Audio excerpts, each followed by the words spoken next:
And breaking news చూస్తున్నారు. ఐబొమ్మ రవికి సంబంధించి పోలీసు కస్టడీలో ఐబొమ్మ రవి సంచలన విషయాలు చెప్పుకొచ్చాడు.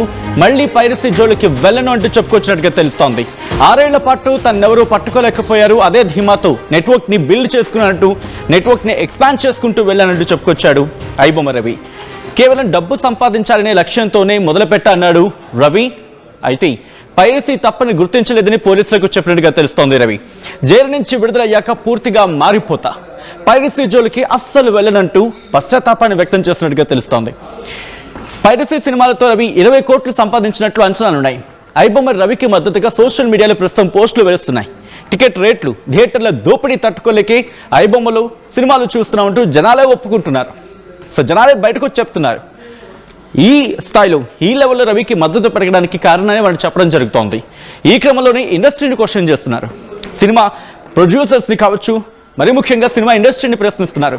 మీరే కనుక వీటిని రిస్ట్రిక్ట్ చేస్తుంటే, మీరే కనుక ఆ దోపిడీని, మరి ముఖ్యంగా ఆ టికెట్ రేట్లను కనుక నియంత్రించి ఉండుంటే ఈరోజు మేమెందుకు వెళ్తాం, ఎవరో ఒక వ్యక్తి ఇచ్చి ఒక ప్రింట్ని మేమెందుకు బేస్ చేసుకుంటాం అనేది వాళ్ళ మాట. సో ఈ నేపథ్యంలోనే ప్రస్తుతం ఇది డిస్కషన్కి దారితీస్తుంది. ఐబొమ్మ రవికి ఊహించిన దానికన్నా అసలు ఎక్కడ ఊహలకు అందనంత ఆ క్రేజ్ తనకి సొంతమైంది. దానికి సంబంధించిన బ్రేకింగ్ న్యూస్ చూస్తున్నారు. ప్రస్తుతం ఐబొమ్మ వ్యవహారం, ఐబొమ్మ రవి ప్రస్తుతం విచారణ ఎదుర్కొంటున్నాడు. కస్టడీలో పోలీసుల విచారణ కొనసాగుతోంది. పోలీసుల కస్టడీలో ఐబొమ్మ రవి సంచలన విషయాలు చెప్పుకొస్తున్నాడు. మళ్ళీ పరిస్థితి జోలికి వెళ్ళనంటూ చెప్పుకొచ్చినట్టుగా తెలుస్తోంది. పూర్తిగా మారిపోతానంటూ ఇటు పోలీసుల కస్టడీలో ఒప్పుకున్నట్టుగా ప్రస్తుతం సమాచారం అందుతోంది. డీటెయిల్గా మాట్లాడుకునే ప్రయత్నం చేద్దాం. ఇదే అంశానికి సంబంధించి ఇన్ఫర్మేషన్ అందించేందుకు మా ప్రతినిధి రవిచంద్ర సిద్ధంగా ఉన్నారు. ఒకసారి రవిచంద్ర దగ్గరికి వెళ్ళే ప్రయత్నం చేస్తున్నాను. రవిచంద్ర, ఇన్వెస్టిగేషన్లో రవిలో ఇంత మార్పు రావడానికి కారణం ఏమై ఉంటుంది?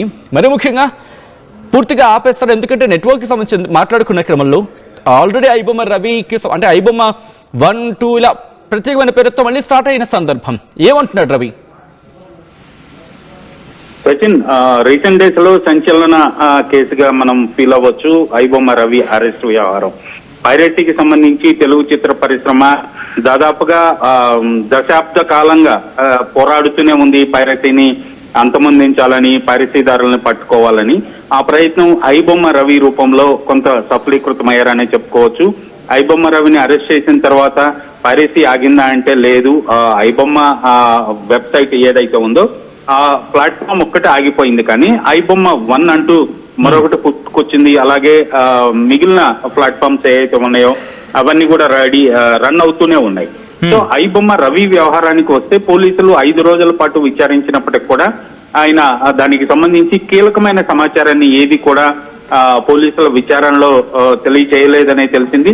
అయితే ఆ తర్వాత సిఐడి పోలీసుల కస్టడీకి తీసుకుని వాళ్ళు విచారణ చేస్తున్న టైంలో ప్రస్తుతానికి ఆయన ఈ రోజు విచారణలో ఆయన రియలైజ్ అయినట్లుగా పైరసీ చేయటము తప్పని నాకు తెలియక చేశాను, నన్ను ఎవరు పట్టుకోలేకపోతున్నారన్న ధీమాతోటి ఇంకా దానిపై చాలా నెట్వర్క్ ని పెంచుకున్నాను. 6 ఏళ్ల పాటు దాదాపుగా పైరసీని యథేచ్ఛగా చేశానని ఆయన చెప్పడం జరిగింది. ప్రస్తుతం రియలైజ్ అయ్యాను, ఇకను బయటకు వచ్చిన తర్వాత నేను పైరసీ జోలికి వెళ్ళను అంటూ కూడా పోలీసుల విచారణలో తెలిపినట్టుగా తెలుస్తోంది.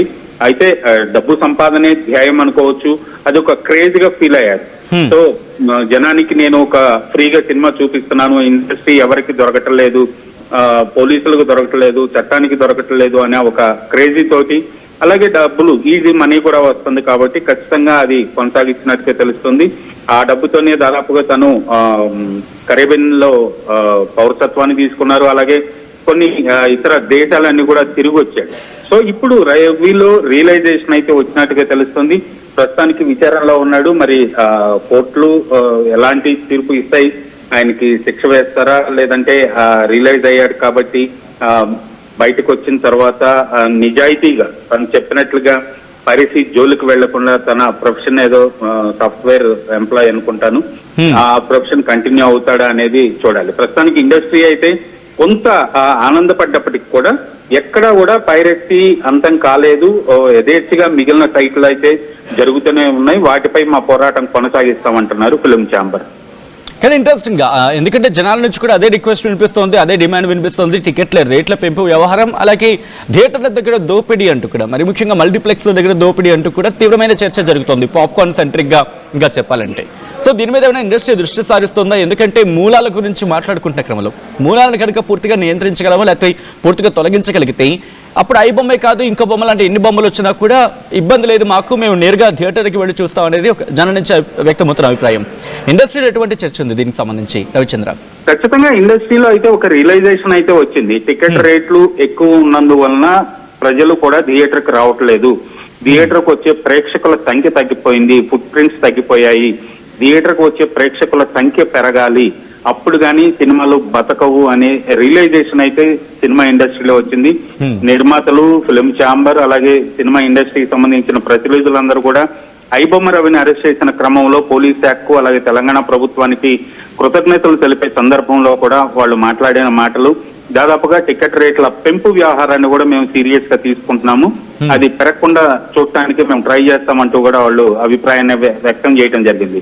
సో అలాగే రీసెంట్ టైమ్స్ లో లాస్ట్ వీక్ రిలీజ్ అయిన సినిమాలు అతి తక్కువ ధరకు 99 రూపాయలకు 105 రూపాయలకు మల్టీప్లెక్స్ లో టికెట్ ఇచ్చినప్పటికి కూడా ఆ సినిమాలు కూడా నెక్స్ట్ డేకి పైరసీ సైట్ లో దర్శనం ఇవ్వటంతో ఇండస్ట్రీ కూడా దాదాపుగా అవాక్కయ్యారనే చెప్పుకోవాలి. మనం తక్కువ రేటుకి ఇస్తున్నా కూడా పైరసీదారులు మన సినిమాల్ని వదిలిపెట్టడం లేదు అని వాళ్ళు అది ఒక ప్రొఫెషన్ గా తీసుకొని ఆ పైరసీకి అలవాటు పడిపోయారు. ఆ పైరసీ సైట్ లో ప్రేక్షకులకి చూపించడానికి వాళ్ళు అది ఒక వ్యసనంగా మారిపోయింది. ప్రేక్షకులు కూడా దానికి అలవాటు పడిపోయారని చెప్పుకోవాలి. థియేటర్ కి రావటము టైం వేస్ట్, అలాగే డబ్బులు వేస్ట్. థియేటర్ లో క్యాంటీన్ రేట్లు కూడా చాలా ఎక్కువ ఉంటున్నాయి. క్యాంటీన్ రేట్లు నియంత్రించే వ్యవహారంలో ప్రభుత్వం జోక్యం చేసుకోవాలని కూడా ప్రేక్షకులు చాలా మంది కోరుతున్నారు. ఇండస్ట్రీ నుంచి కూడా థియేటర్ యాజమాన్యాలని రిక్వెస్ట్ చేయడం జరుగుతోంది.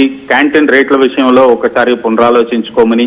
వాళ్ళు మల్టీప్లెక్స్ కాబట్టి ఆ స్టాండర్డ్స్ లో మేము అక్కడ మెయింటైన్ చేస్తున్నాం కాబట్టి ఆ రేట్ల విషయంలో మాకు కొంత వెసులుబాటు కావాలి అని వాళ్ళ వైపు నుంచి డిమాండ్ ఉంది.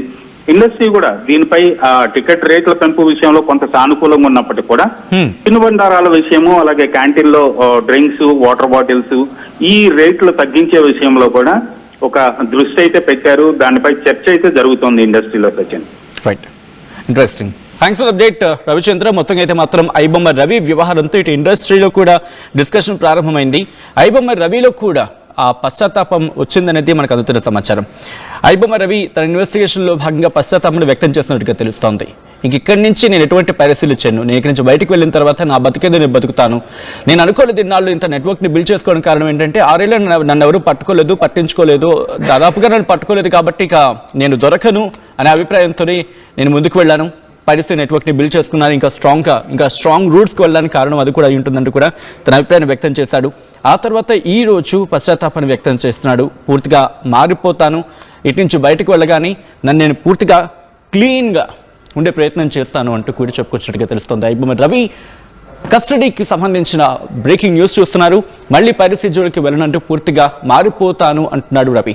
6 ఏళ్ల పాటు నన్నెవరూ పట్టించుకోలేకపోయారు, అదే ధీమాతో నెట్వర్క్ని బిల్డ్ చేసుకున్నట్టు చెప్పుకొచ్చాడు. కేవలం డబ్బు సంపాదించాలనే టార్గెట్తోనే మొదలుపెట్టాను, పైరసీ తప్పని గుర్తించలేదంటూ కూడా పోలీసులు చెప్పుకొచ్చాడు రవి. జైలు నుంచి విడుదలయ్యాక పూర్తిగా మారిపోతా అంటూ పైరసీ జోలికి వెళ్ళనంటూ చెప్పడం ఇంట్రెస్టింగ్గా మారింది. ఈ క్రమంలోనే పశ్చాత్తాపాన్ని వ్యక్తం చేస్తున్నట్టుగా తెలుస్తోంది. పైరసీ సినిమాలతో రవి ఏకంగా 20 కోట్లు సంపాదించినట్లు అంచనాలు ఉన్నాయంటే అర్థం చేసుకోవచ్చు. దాదాపుగా వినిపిస్తున్న మాట 2-3 కోట్లు కావచ్చు, కానీ ఆ సంఖ్య ఏకంగా 20 కోట్ల వరకు ఉండొచ్చు అనేది ఇంకొక చర్చ.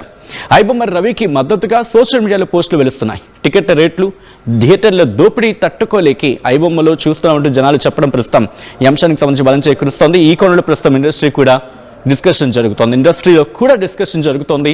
ఇండస్ట్రీ వర్గాలు కూడా ప్రస్తుతం దీని మీద సీరియస్గా దృష్టి సారించినట్టుగా తెలుస్తుంది. సో చూద్దాం, ఇటు ఇండస్ట్రీలో కనుక మార్పు వస్తే, ఇండస్ట్రీ నుంచి మార్పు లేకపోతే ఇండస్ట్రీలో మార్పు వస్తే కనుక అటువంటి ఈరోజు ఈ బొమ్మ, ఐ బొమ్మ, ఏ బొమ్మ అయినా కావచ్చు, ఇటుపై అటువంటి బొమ్మలు కాకుండా నేరుగా థియేటర్కి వెళ్ళి బొమ్మను చూసే అవకాశం ఉంటుంది ప్రేక్షకులు.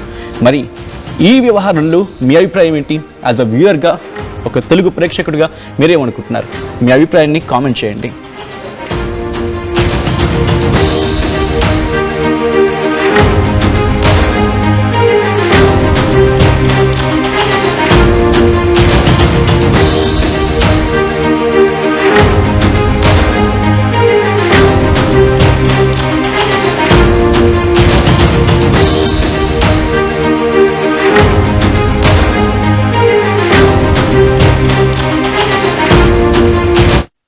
జీవితంలో స్థిరపడటం అంటే ఏమిటి?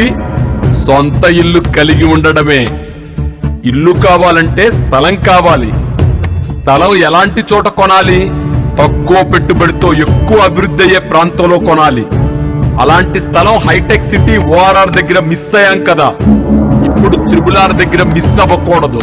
షాద్ నగర్ వైపున్న త్రిబులార్కు చేరువలో నూతన వెంచర్ అమేయ నందు అప్రూవ్డ్ ప్లాట్లు అందుబాటులో ఉన్నాయి. ఒక్కసారి సకుటుంబంగా విచ్చేసి సరైన నిర్ణయం తీసుకోండి. స్వర్గసీమ వారి నూతన వెంచర్ అమేయ. చరిత్ర సృష్టించినోడు ఇప్పుడు ఆ చరిత్రని తిరగరాయబోతున్నాడు. అబద్ధాల గోడల్ని బద్దలు కొట్టి నిజాలను రాగా మీ ముందుంచబోతున్నాడు.